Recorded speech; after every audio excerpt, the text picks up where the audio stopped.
नमस्कार प्रेक्षकांनो, या मालिकेच्या आजच्या जबरदस्त भागामध्ये आपलं स्वागत आहे. आणि त्यामध्ये आता कमळीचा हात धरून निंगे आता कमळीला घेऊन पुन्हा आता त्या ऑपरेशन थिएटरच्या समोर येते. नयनतारा आता पुन्हा कमळीला बघताच आता रागाने बोट करत म्हणते की मी तुला काय सांगितलं होतं, पुन्हा तू इथे कशी काय आलीस. आणि निंगीकडे बघत आता नयनतारा म्हणते की मला ही मुलगी इथे नको आहे, कळतंय का तुला. निंगी म्हणते की काकी प्लीज एकदा ना कमळीला फक्त ऋषी सरांना भेटू द्या. तेव्हा आता नयनतारा म्हणते की हिला या अवलक्षणी मुलीला भेटू देऊ का मी माझ्या ऋषीला. रागाने कमळीकडे बघत नयनतारा म्हणते की या हिची सावलीसुद्धा माझ्या ऋषीवर पडायला नकोय. पुन्हा आता निंगी विनंती करत म्हणते की फक्त एकदा कमळीला ऋषी सरांना भेटू द्या. तर बोट करत नयनतारा म्हणते बस, आणि आता एक शब्दही बोलू नकोस. या कमळीमुळे ऋषीची ही अवस्था झाली. आणि आता मी तुम्हाला शांत रीतीने सांगते की आता तुम्ही इथून निघून जा. आता निंगीला सुद्धा राग येतो. निंगी म्हणते आम्ही तुमच्या अशा पोकळ धमक्यांना घाबरत नाही. आम्ही तुम्हाला सांगतो ऋषी सरांना कमळीची आठवण येत असेल, फक्त एकदा कमळीला ऋषी सरांना भेटू द्यात. तेवढ्यात आता कामिनी उभा राहत म्हणते की यांना ना अशी भाषा कळत नाही. थांब नयनतारा, मी यांना दाखवते. आणि कामिनी दोघींचा हात धरून आता दोघींना समोर ढकलून देते. निंगी आणि कमळी दोघीही खाली पडतात. आणि नाविलाजाने आता निंगे आणि कमळीला थोडंसं बाजूला यावं लागलेलं असतं. पुढे येत आता निंगी म्हणते कमळी त्यांचं ऐकून का घेत होतीस तू? तुझी यामध्ये काही चूक नसताना तू का बोलली नाहीस? कमळी आता निंगीला हॉस्टेलला जाण्यासाठी सांगते. निंगी म्हणते की मी अजिबात जाणार नाही. आणि तू इथे थांबून काय करणार आहेस ग?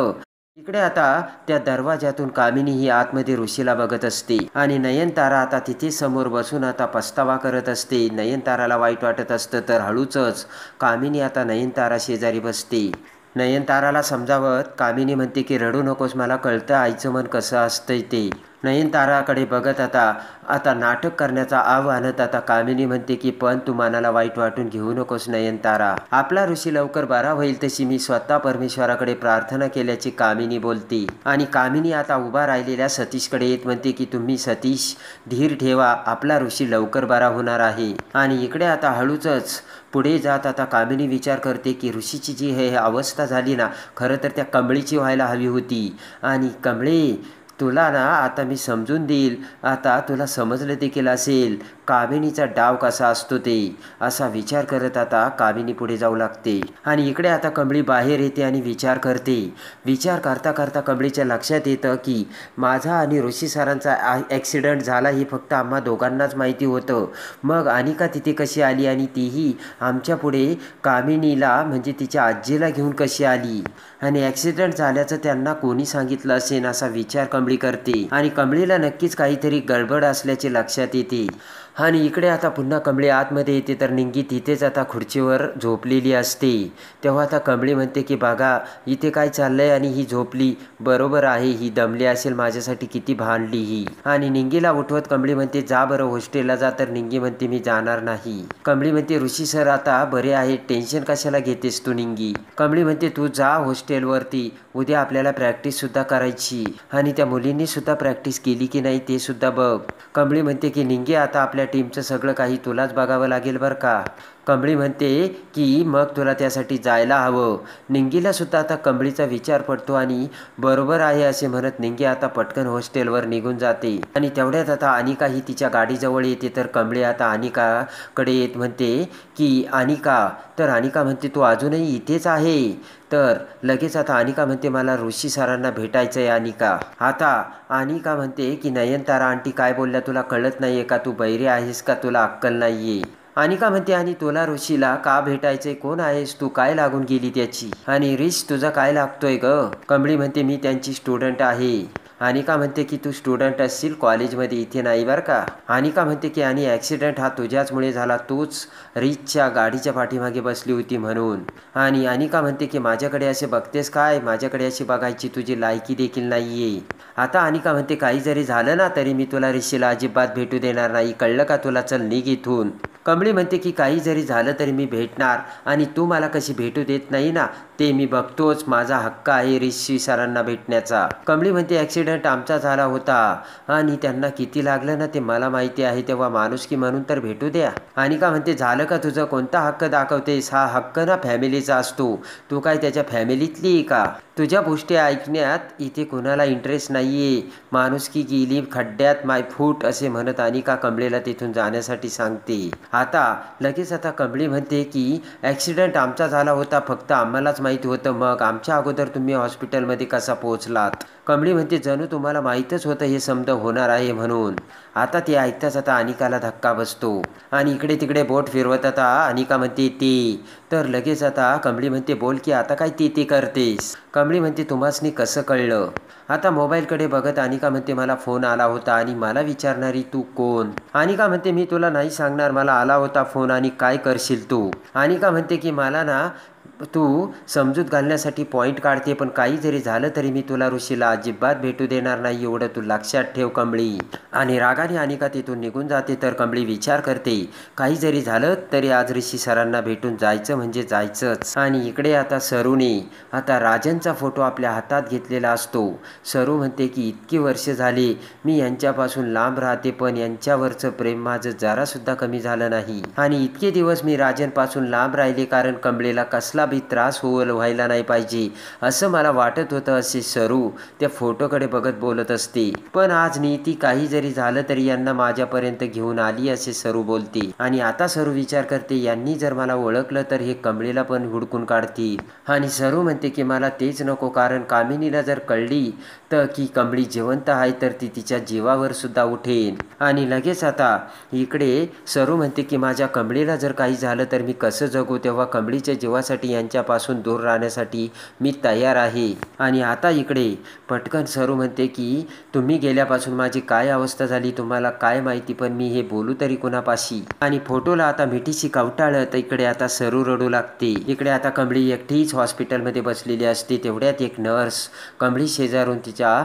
स्टाफ रूममध्ये जाते आणि कमळी आता त्या नर्सकडे बघताच आता पटकन कमळी आता त्या रूममध्ये जाते. आणि इकडे आता कमळी ही नर्सच्या वेशात बाहेर आलेली असते. हातात फाईल घेऊन नर्सचे कपडे घालून कमळी बाहेर येते आणि कमळीने आता त्या नर्सचे कपडे घालून तोंडावरती मास्क धरून आता कमळी गणपती बाप्पा समोर येते. आणि गणपती बाप्पाकडे बघत आता कमळीने तोंडाला मास्क लावलेला असतो. इकडे आता सतीश कामिनी रागिनी अनिकाला समजावत असतो.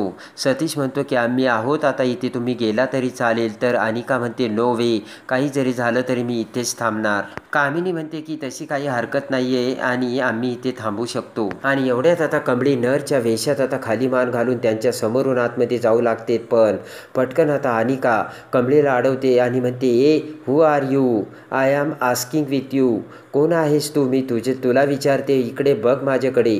तर आता कमळी घाबरते आणि आता अनिका म्हणते आत काय चालली, तुझं काय काम आहे आतमध्ये? तर नयनतारा कामिनी रागिनी सतीश सगळेजण आता नरच्या वेशातल्या त्या कमळीकडे बघतात. कमळीने मास्क लावलेला असतो. अनिका म्हणते सांगशील? तर कमळी म्हणते की आतमध्ये जाऊन पेशंटचे रीडिंग घ्यायचेत. आणि लगेच आता अनिका म्हणते की ओके गो. तर पटकन कमळी आतमध्ये जाते.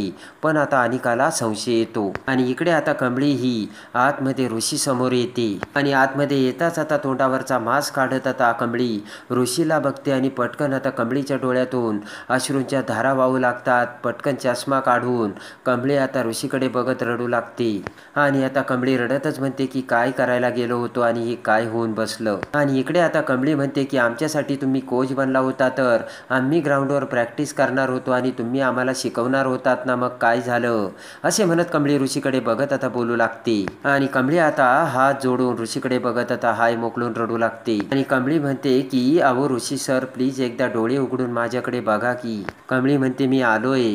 आणि पटकन आता ऋषी हा कमळीची हाक ऐकू जाऊन आता त्याच्या बोटाची हालचाल करतो. कमळी पटकन आता ती बोटाची हालचाल बघून उठून उभा राहते आणि म्हणते ऋषी सर हो हो मी इथेच आहे, एकदा डोळे उघडून माझ्याकडे बघा. तर आता लगेच ऋषी त्याच्या तोंडाने कमळी हाक मारतो. कमळी म्हणते हो हो मी इथेच आहे. आणि नर्सच्या वेशातील कमळीकडे बघत आता ऋषी म्हणतो कमळी तू ठीक आहेस ना आणि तुला लागलं तर नाही ना? कमळी म्हणते मी ठीक आहे आणि तुम्ही मला सोडायला आलता ना तेव्हाच हे घडलं. तेव्हा आता ऋषी म्हणतो कमळी तू वेड्यासारखं बोलू नको, पण तू या कपड्यात इथे कशी? आणि लगेच आता ऋषी म्हणतो आलं माझ्या लक्षात, तुला भेटू दिलं नसेल ना मला कोणी. आणि ऋषी म्हणतो की सगळं खापर तुझ्यावर फोडलं असेल सगळ्यांनी, बरोबर ना? तर कमळी आता उभी राहते आणि लगेच आता ऋषी म्हणतो की कमळी जा हॉस्टेलवर जाऊन आता झोप, कारण उद्या सकाळी पहाटे तुला 5 वाजता उठायचंय आणि त्यानंतर तुला प्रॅक्टिसला जायचंय. ऋषी म्हणतो त्यावेळेस अनिकाची टीम तिथे नसेल आणि तुला प्रॅक्टिससाठी ग्राउंड मोकळं असेल. तेव्हा आता ऋषी म्हणतो की सो जा आता जाऊन झोप, मी ठीक आहे. तर आता कमळी म्हणते की नाही मी जाणार नाही, तुम्हाला या अवस्थेत सोडून मी कुठं बी जाणार नाही. आणि तेवढ्यात आता ऋषी म्हणतो कमळी उगाच वेड्यासारखं बोलू नकोस, तू काही टेन्शन घेऊ नको, मी आता ठीक आहे. आणि आता ऋषी म्हणतो की कमळी तू एक गोष्ट लक्षात ठेव, कबड्डी हेच तुझं मुंबईत राहण्याचं तिकीट आहे. आणि ऋषी म्हणतो की तू असं समज की तू कबड्डी खेळणं हेच माझं औषध आहे. आणि लगेच आता कमळी म्हणते ठीक आहे जाते मी उद्या सकाळी प्रॅक्टिसला. आणि लगेच आता ऋषी ऑल द बेस्ट कॅप्टन असे म्हणत आता कमळीला वेल्डन करतो. आणि कमळी आता ऋषीच्या सांगण्यावरून जायला तयार झालेली असते. नरच्या वेशात ऋषीची भेट घेऊन कमळीला आता सगळ्यात मोठ्या सत्याचा कानमंत्र ऋषीनं दिलेला असतो.